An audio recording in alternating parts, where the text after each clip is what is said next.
Hi, Janet. Hi, Jim. How are you? Hi. Nice to see you. Nice to see Good morning. You know, I feel like it's post time when I walk in here. Why do I get that feeling?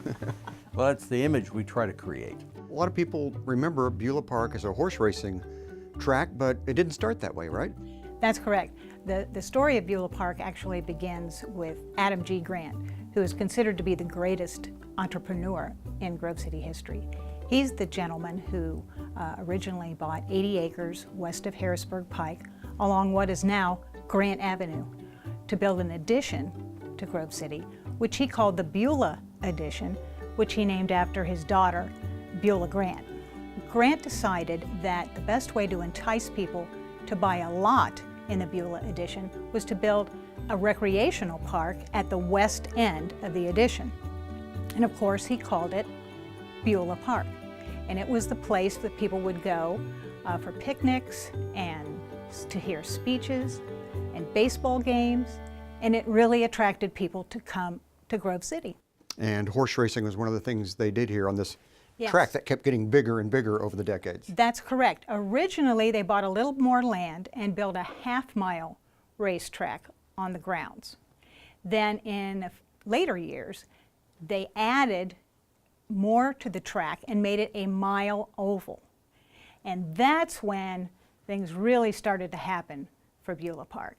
Now, the date 1923 seems to be important in the development of the horse racing. What happens then? That's correct. In 1922, the Central Ohio Racing Association purchased Beulah Park. And the next year, in 1923, they opened up Beulah Park as the first thoroughbred track in Ohio.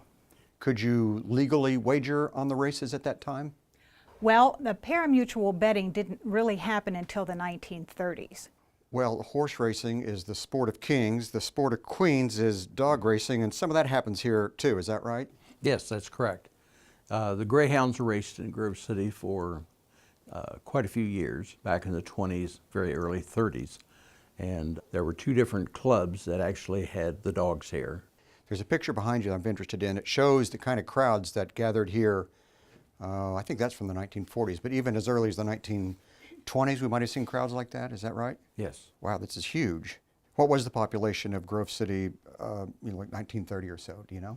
It would be about 2,000 people. And yet, for a race, there'd be 10,000 people. Exactly. There maybe. More on holidays, they say. This ad up here is notable. This is from the newspaper. Is that right? That's correct. That ad is from 1923, which is the year that Beulah Park opened. And it does mention the interurban, which gives me a chance to say that A.G. Grant invested heavily in the interurban and brought it to Grove City. This would be like a streetcar.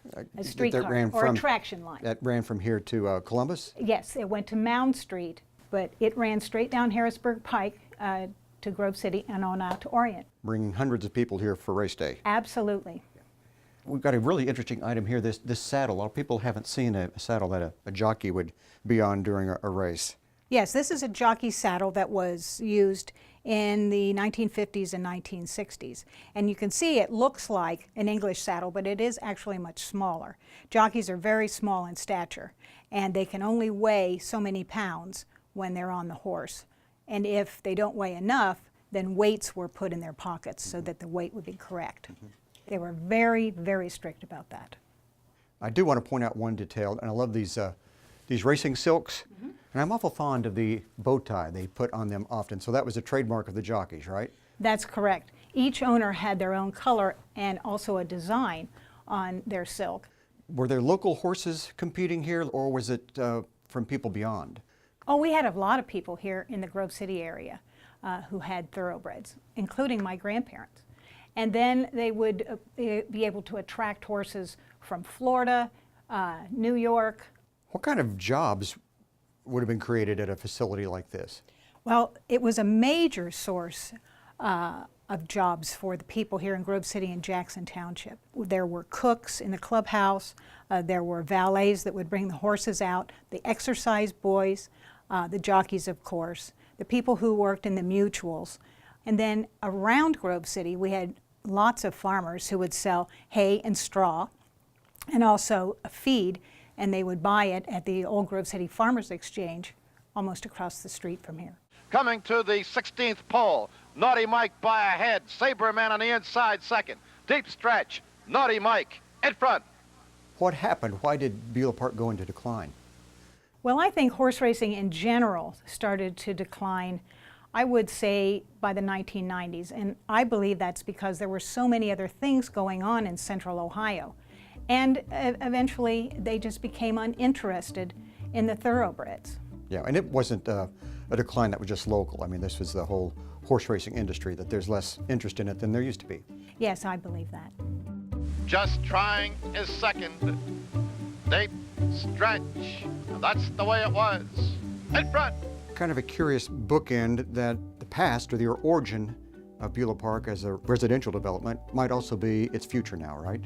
That's correct. There are plans in development for the 213 acres that make up the old Beulah Park grounds to be single-family homes, apartments, some businesses, and also a park. You know, it's probably obvious that I don't know a lot about horse racing, but this is a fascinating collection. I could spend hours here going through this stuff, and I think anybody would enjoy spending time here and seeing these photographs and all these items. Janet, Jim, thanks so much for your time and showing us Beulah Park's history today. Thank you for coming. Yes, we appreciate it very much and look forward to maybe a return visit.